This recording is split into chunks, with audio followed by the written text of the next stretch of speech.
Según las hemerotecas, se calcula que este bajo relieve egipcio proviene del año 1500 a.C. Es el registro gráfico más antiguo que se conserva. Como podemos observar, la imagen nos muestra a una persona en la que su pierna derecha se evidencian unos signos claros de la poliomielitis. Nos muestra una pronunciada dismetría, una atrofia muscular y el pie equino, unas secuelas muy características de la polio.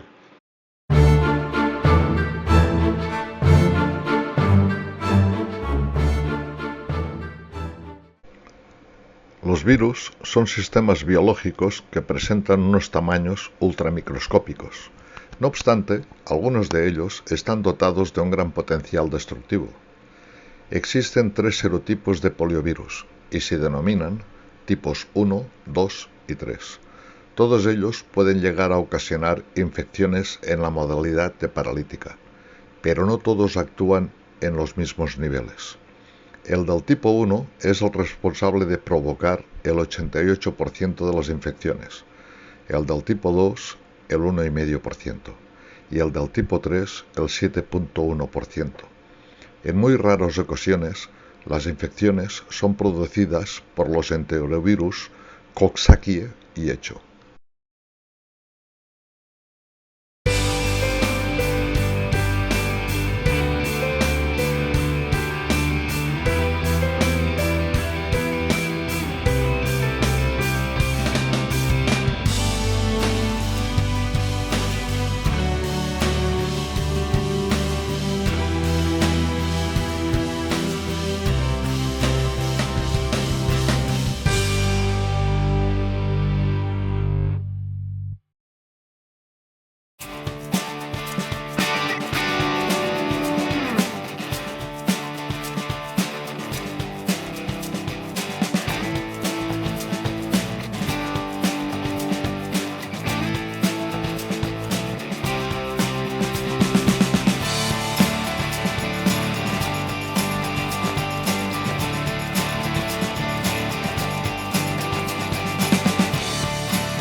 Llegar a conseguir una vacuna capaz de combatir la poliomielitis no resultó una labor nada fácil.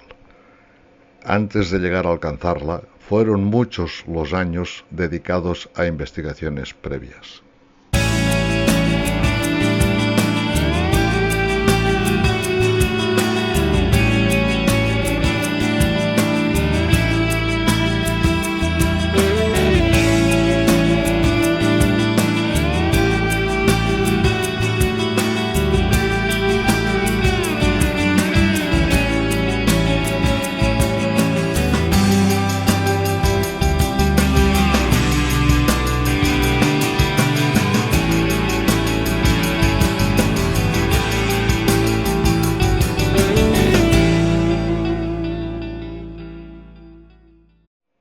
Tras largos años de investigación, por fin Jonas Salk conseguía obtener una vacuna segura y eficaz para combatir la enfermedad más temida del siglo XX. Su aparición tuvo una extraordinaria acogida en todos los países afectados por la epidemia. Todos los científicos que dedicaron sus esfuerzos para conseguir eliminar la poliomielitis son merecedores del mismo reconocimiento, pero nadie será recordado con tanto aprecio como Salk, por la esperanza que llevó a los padres de todo el mundo.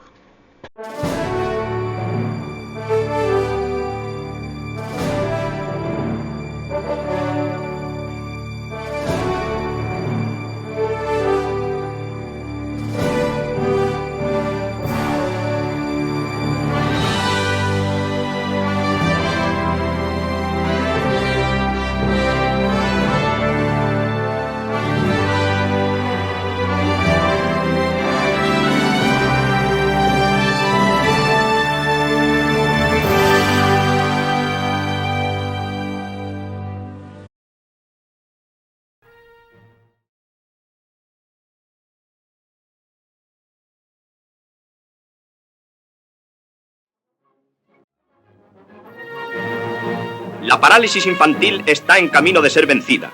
Después de difíciles trabajos en la Universidad de Michigan, los científicos han podido dar al mundo la gran noticia que hace entrar a la medicina en una nueva era. Mediante el virus preparado por el Dr. Salk en la Universidad de Pittsburgh, comenzaron a hacerse ensayos con monos a los que se les administraban dosis adecuadas para el estudio y se les mantenía luego en observación hasta obtener el índice completo del paso del virus por el organismo. La fabricación de la vacuna empezó y después vino su aplicación directa a seres humanos.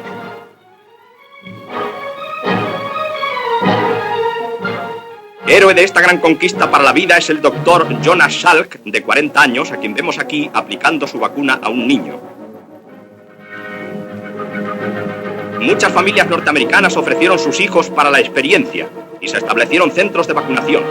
De cada niño se hizo una ficha completa y luego se procedió a clasificar el conjunto de 2 millones, mitad vacunados y mitad no. El doctor Francis indica que las pruebas han dado un resultado efectivo en un 90% y a continuación el doctor Salk responde a los periodistas. Acto seguido se inicia la producción en serie. Los paquetes de vacunas salen para su destino a un ritmo cada vez mayor. Y ahora, en los centros que cubren toda la superficie de los Estados Unidos, enfermeras y médicos rivalizan en la tarea de salvar vidas infantiles. Cuando el peligro se aleja, nace la alegría. La morenita ríe y el doctor también. Después de décadas de derrotas en la lucha contra la enfermedad, en 1955 se aprueba por fin una vacuna eficaz contra la polio. El descubrimiento se considera tan importante para la humanidad que su inventor, el científico norteamericano Jonas Salk, decide no cobrar nada por la patente. ¿Acaso se puede patentar el sol?, declara el futuro premio Nobel, y la fórmula se difunde gratuitamente en todo el mundo. Jonas Salk había logrado una vacuna contra los 3 tipos de virus de la poliomielitis, pero tenía el inconveniente que su administración era por vía intramuscular. Albert Sabin desarrolló una vacuna que comenzó a utilizarse en 1957. Esta vacuna era vía oral y se suministraba a los niños en un terrón de azúcar. A mediados de la década del 60, las ventajas de la vacuna oral Sabin sobre Salk eran claras en cuanto a la forma de administración, su efecto inmunogénico y la capacidad de protección duradera. La época de la vacunación efectiva a gran escala había comenzado.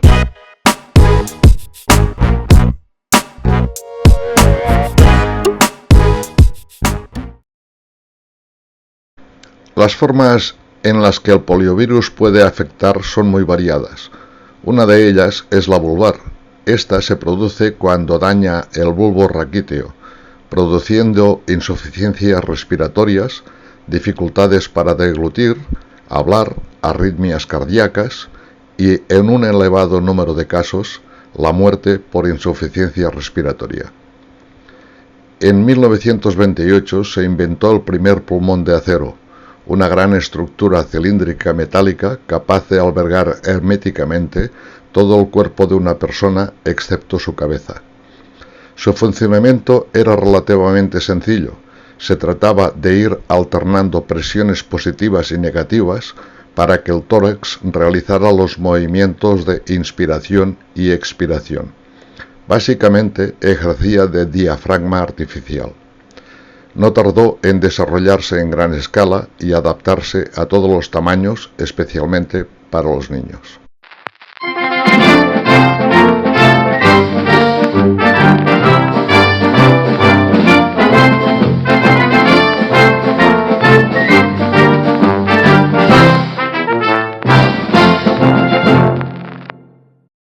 Las necesidades de ayudas para la marcha de las personas con polio pueden ser muy variadas: bastones, muletas, férulas, aparatos ortopédicos o sillas de ruedas.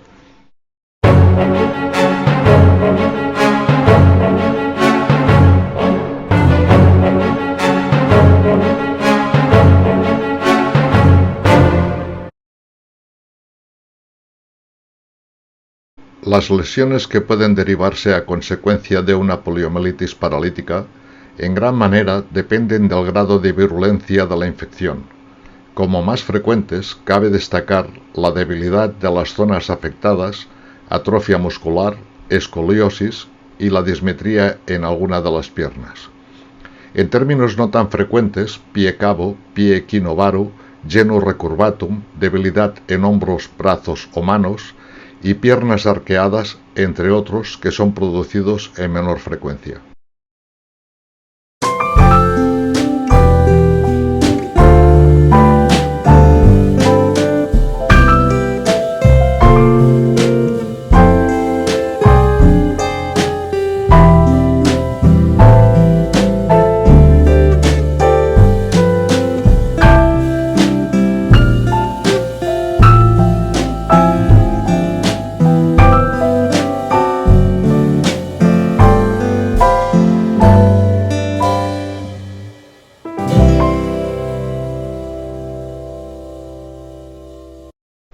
Como presidente, Roosevelt se enfrentó a la enorme crisis económica de la Gran Depresión y libró su propia batalla contra la poliomielitis.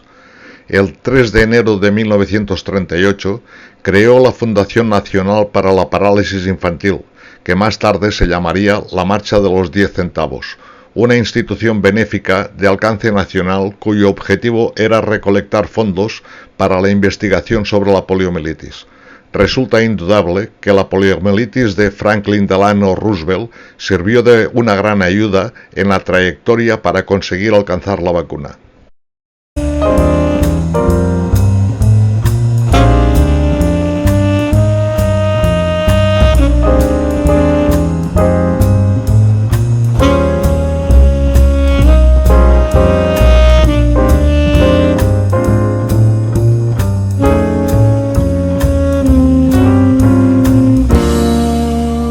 En Estados Unidos, la llamada March of Dimes, o Marcha de los 10 centavos, pretendía que cada norteamericano hiciera un donativo por pequeño que fuera. La iniciativa reunió millones de dólares y movilizó a muchos famosos.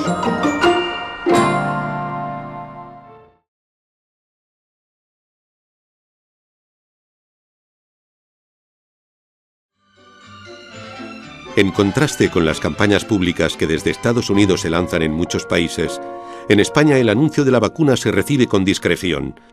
Las autoridades franquistas deciden no asumir el coste de la importación del medicamento ni el de la logística para administrarlo, de modo que silencian la epidemia a pesar de que, a finales de los años 50, España afrontará el número más elevado de casos, más de 2.000 al año.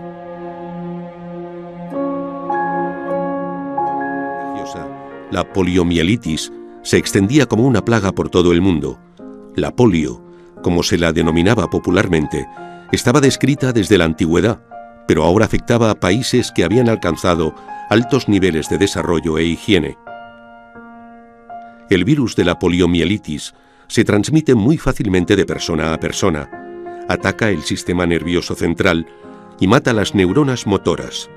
Según el grado de afectación, puede llegar a paralizar los pulmones y matar al enfermo. Estados Unidos solo podía dedicar todo su potencial económico a intentar mitigar los efectos de la epidemia en los niños, las principales víctimas de esta afección paralizante. Miles de niños y niñas murieron o sobrevivieron con secuelas terribles que les ataron para toda la vida a muletas, sillas de ruedas o, en los casos más graves, a pulmones de acero. La primera vacuna se descubre en Canadá en 1952 y se comercializa en Estados Unidos desde 1955. Desde entonces la vacuna hubiera podido estar disponible en España, pero no se reconocía la extensión de la enfermedad. En 1958 el gobierno se comprometió a empezar las campañas, pero la vacuna era de pago. Eran 3 dosis y cada dosis costaba 3 pesetas.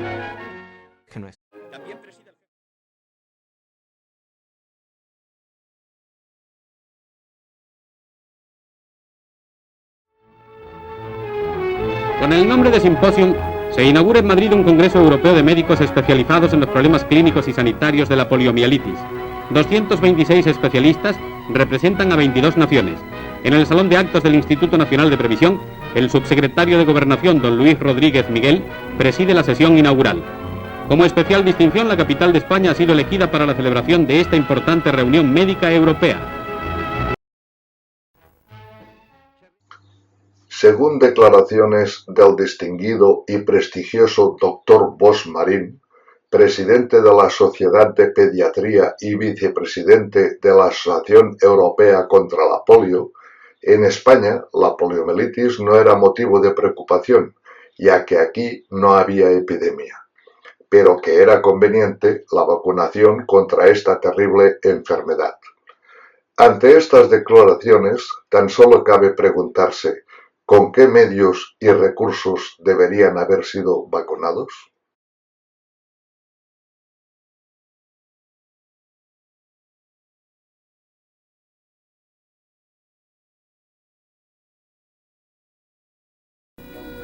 La poliomielitis, esta temible enfermedad y su consecuencia, la parálisis infantil, obligan a la sanidad oficial a instalar toda clase de elementos para la regeneración funcional de los miembros afectados.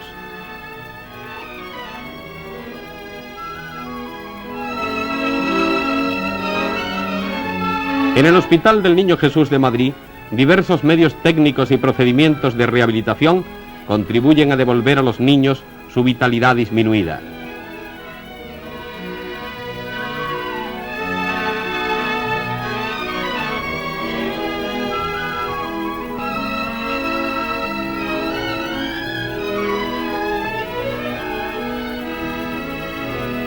Mediante la vacunación antipolio se cumple el antiguo aforismo médico, más vale prevenir que curar.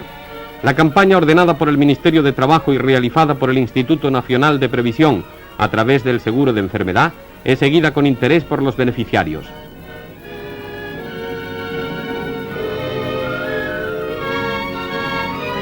La vacunación es totalmente gratuita y voluntaria. Al leve pinchazo sigue un poco de llorera, pero las lagrimitas de las caras infantiles desaparecen pronto.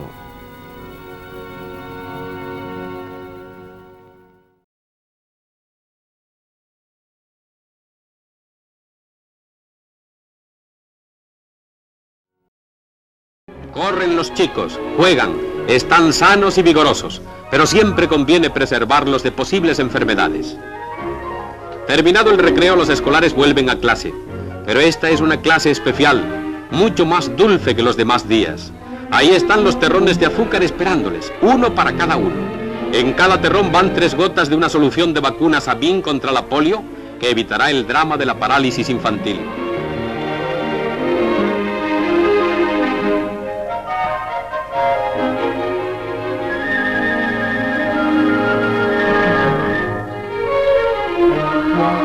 Qué rico y qué bueno.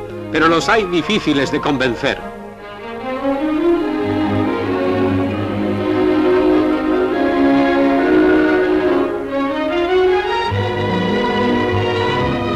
La Jefatura de Sanidad de Madrid despliega sus equipos por toda la provincia, fiel al lema tan fácil como eficaz.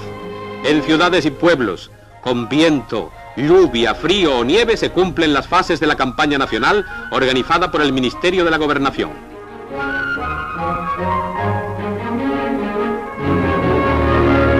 Todos esperan el terroncito salvador, aunque algún pequeñuelo ofrezca cierta resistencia.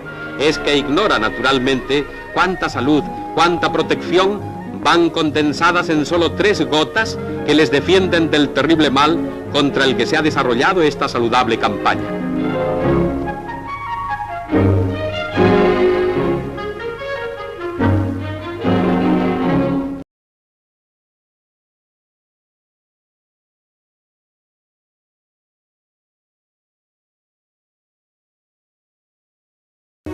El niño enfermo encuentra asistencia en los centros hospitalarios y siempre dispone de una mano caritativa en el proceso de su reeducación y rehabilitación. Pero vale más prevenir que curar. A esto tiende la campaña nacional de vacunación, promovida por la Dirección General de Sanidad en el triple aspecto de difteria, tétanos y tosferina, además de la lucha permanente contra la polio. Todas las vacunas tienen carácter gratuito y son de absoluta garantía. En Madrid, en Barcelona y en todo el ámbito nacional se preparan las dosis necesarias. El terroncito de azúcar con la Sabin, contra la poliomielitis, es obligatorio para todos los niños no vacunados en campañas anteriores. Los grupos terroristas ETA, FRAP, Grapo y la Yihad Islámica durante décadas han ocupado los titulares de numerosas portadas, siendo los responsables de 1.170 muertes y 2.300 personas heridas. Todos los atentados resultan abominables. Sus autores son perseguidos y condenados. Todos ellos tan solo son merecedores de nuestro más absoluto desprecio. En el caso de las víctimas de la poliomielitis, no todas ellas deben ser atribuidas a la fatalidad de la providencia. Una gran parte de ellas fueron producidas a consecuencia de la gran negligencia que fue cometida en este país, cuyos autores quedaron impunes de sus delitos y amparados por el silencio. Podemos llegar a imaginarlos la angustia que se vieron obligados a tener que sobrellevar todos los padres que tenían niños de corta edad. Probablemente la gran mayoría de ellos dotados de escasos recursos tanto económicos como sanitarios.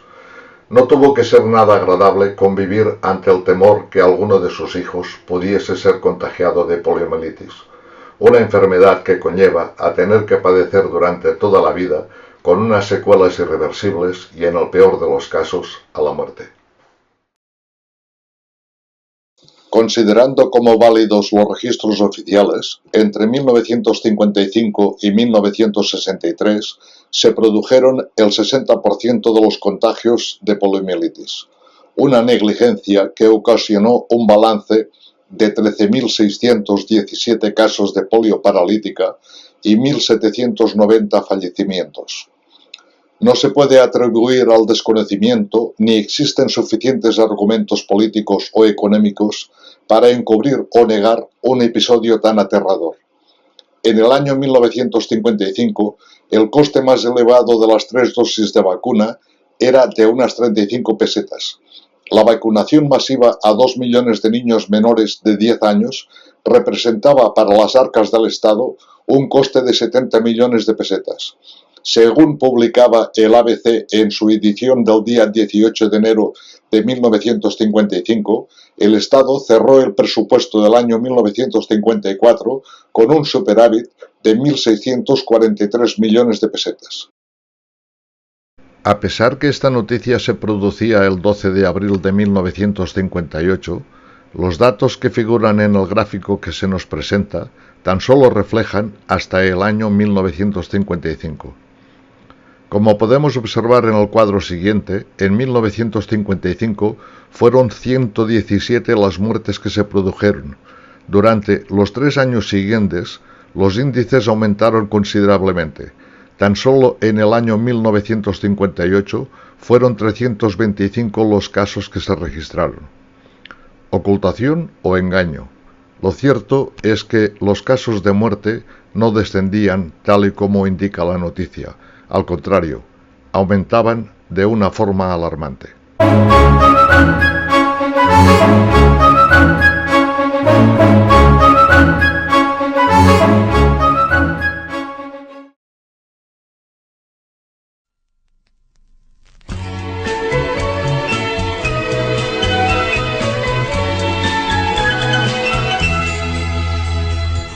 No han passat pas gaires anys, Gemma, que et vaig conèixer, va patir la mare tant perquè poguessis néixer.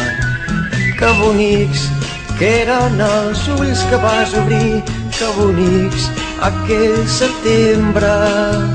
Que feliç nasqué als teus llavis el somrís, que feliç que hi ha estat sempre. Gemma, guaita les flors, que són boniques. Gemma, guaita les flors, guaita les flors i no caminen i tu ets la més bonica. Qui pogués per un instant viure tota la joia que tu sents al anar acordant dues sabates noves, les dures hores i hores als teus peus, les veig noves i les miro. Amb gran goig em parlarà la teva veu i és per això que més t'estimo. Gemma, guaita les flors que són boniques. Gemma, guaita les flors i no caminen. Gemma, guaita les flors que són boniques. Gemma, guaita les flors i no caminen.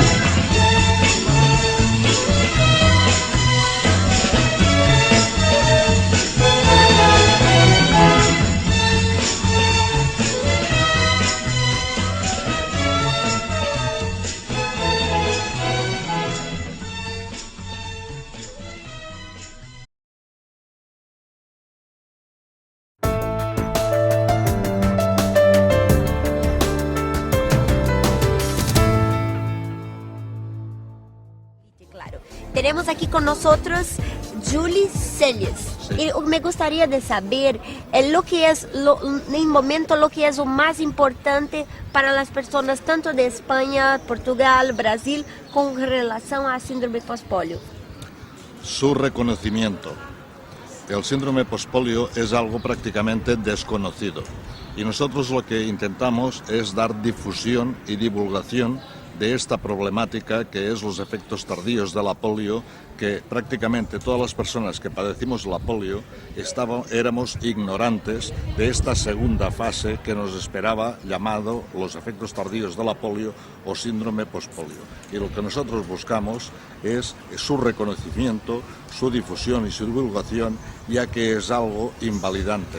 Nosotros, las personas que nos pilla en una edad aproximadamente de 55 años, que todavía estamos en edad laboral, pues nuestras vidas se ven truncadas, sobre todo en lo que termino de decir, en el aspecto laboral. Y claro, aquí hay una cierta inseguridad y un vacío existente legal para un reconocimiento, para que otorguen una incapacidad. La síndrome postpolio, Julie, causa varios problemas. Para ti, lo que piensas ser más serio para la persona que está con la síndrome postpolio? Quizás de todos los problemas del síndrome postpolio, que son muchos, como la fatiga, claro, el dolor muscular, los dolores articulares, la intolerancia al frío, claro, y en algunos casos problemas de deglución y problemas de disfagia, quizás el más grave o el más destacable es este vacío existente legal, lo que provoca o lo que sumerge al afectado es en un estado de ansiedad, un estrés, y lo sumerge en una depresión. Esta inestabilidad quizás es lo más, al final es lo más importante. Era una ayuda psicológica en este momento importante para la vida. Sería interesantísimo. ¿Y cuál es la real situación en España para los afectados? Pues podríamos decir que estamos en un primer paso del reconocimiento. Las entidades médicas tienen un gran desconocimiento, pero no quiero decir con esto ni culpar a los médicos. Al fin y al cabo, los médicos, cuando cursaron sus estudios en las facultades de medicina, pues no les dieron ninguna asignatura o no los prepararon para prevenir la llegada de estos pacientes que eran los que habían padecido la polio. Y claro, estos médicos, aunque sean doctores de prestigio, si no aprendieron o no los prepararon, pues son tan ignorantes como pueda ser lo mismo afectado. Claro, claro. Y para las personas que están nos mirando ahora, lo que tú dejarías de como más importante? Que luchen, sobre todo que no decaigan. y que se informen. Hoy en día tenemos a nuestra disposición un gran medio que es Internet.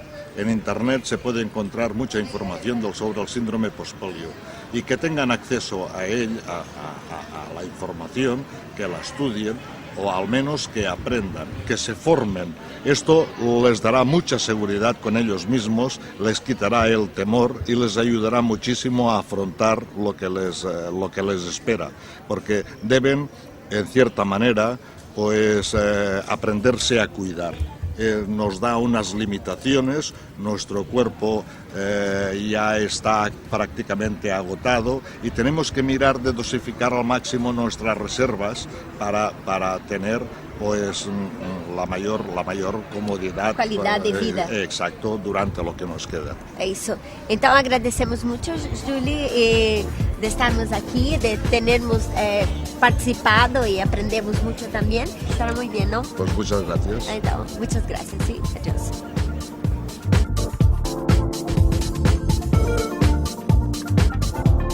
El llamado síndrome postpolio no se ha identificado hasta las últimas décadas. Puede afectar a un 85% de las personas que han sufrido polio, sobre todo a las mujeres. La enfermedad existe, los médicos no la conocemos y las autoridades sociosanitarias tampoco la conocen muy bien. Y cuesta mucho demostrar que aquel paciente que ha tenido una polio y que ha trabajado, ha cotizado todos los años como una persona normal y corriente, en un momento determinado no puede hacer más. En nuestro hospital, los directores de investigación dicen que cada minuto cuesta 11 euros de investigación. Pues obviamente hace falta más aporte económico para investigar. Ten en cuenta que el pool de población de postpolio, estamos hablando de 30.000, 35.000, es una enfermedad muy importante. En todo el mundo, 10 millones como al menos. El síndrome postpolio no tiene un tratamiento. En el Hospital Vall d'Hebron sugieren una línea de investigación similar a otras enfermedades de la motoneurona, sobre cómo proteger a las neuronas que quedan vivas. En el 2010, la Organización Mundial de la Salud lo incorporó en la Clasificación Internacional de Enfermedades.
Según nos desvelan estos estudios, la actual prevalencia del síndrome postpolio en este país podría llegar a alcanzar unos índices inimaginables.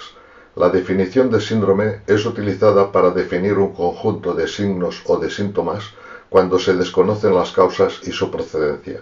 El pospolio es una enfermedad que aparece 30-50 años después de padecer una infección aguda de poliomielitis. Las causas siguen siendo desconocidas, pero todos los estudios efectuados coinciden en las hipótesis de su procedencia. El pospolio es una enfermedad invalidante, irreversible y sin un tratamiento específico. Para un mundo desarrollado representa un problema de salud pública, social, laboral y económico. Teniendo en cuenta la avanzada edad de las personas afectadas, representan unos factores muy determinantes para no mostrar demasiado interés por dedicar los debidos recursos para su investigación. Hace ya algunos años, cuando comenzaron a emerger las personas afectadas por el síndrome pospolio, paralelamente proliferaron otras enfermedades que muestran unos síntomas totalmente análogos a los del síndrome pospolio y que curiosamente también se desconocen las causas de su origen. És a dir, no hi ha cap fàrmac que canvi el curs de la malaltia. I el que estic convençut és que a mesura que aniran passant els anys, i no tindran 50-55 anys, sinó que en tindran 60-65, pràcticament tots acabaran fent un síndrome pospolio. Això pràcticament estem segurs tots els que ens hi dediquem. Comparto plenamente la opinión del Dr. Portell. En el caso de las personas afectadas por la polio paralítica, la aparición del síndrome pospolio tan solo es cuestión de tiempo.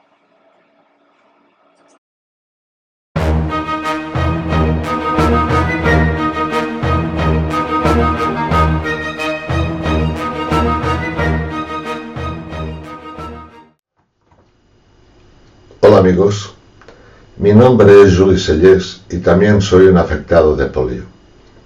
Cuando el síndrome pospolio apareció en mi vida, esta cambió totalmente. Me vi obligado a tener que tramitar una incapacidad y a vencer todos los obstáculos que se anteponen para llegar a conseguirla.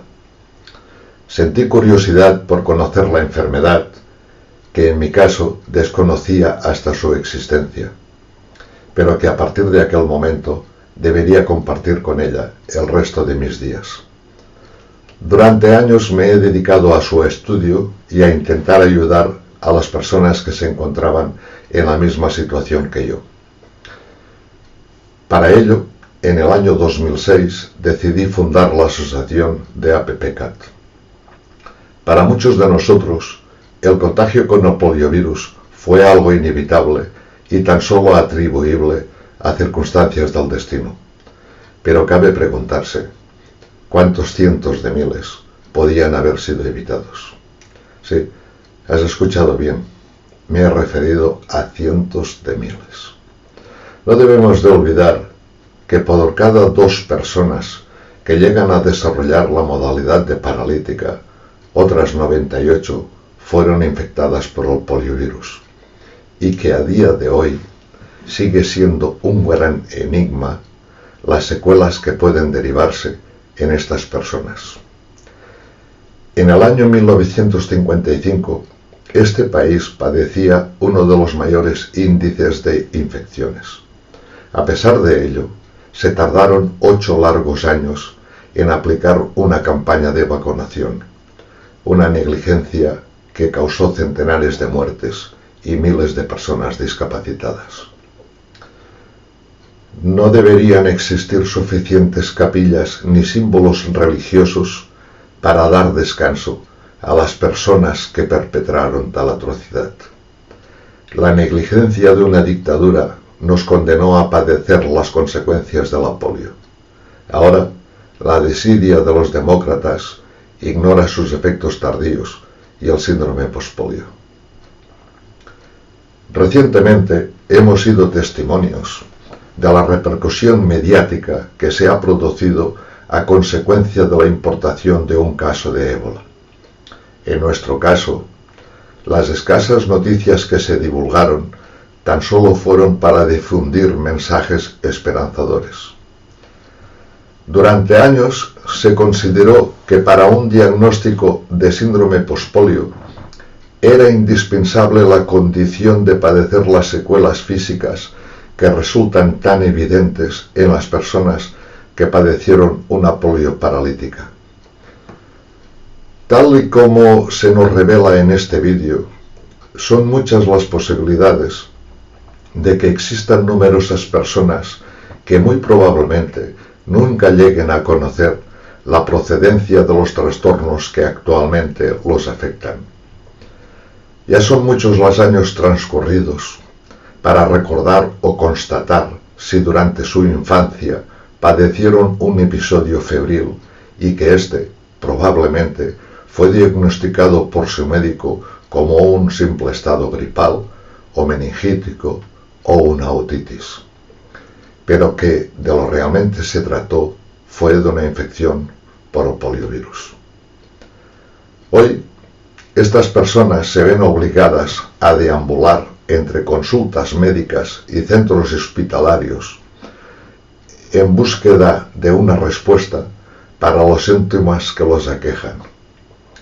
Para estas personas, por si no fuese suficiente pena el hecho de padecerlos, deben de soportar la indiferencia, la incredulidad y el recelo de quienes los rodean. En este sentido, y en nuestro caso, a diferencia de ellos, considero que incluso podemos sentir que somos afortunados por conocer la procedencia de los trastornos que nos afectan.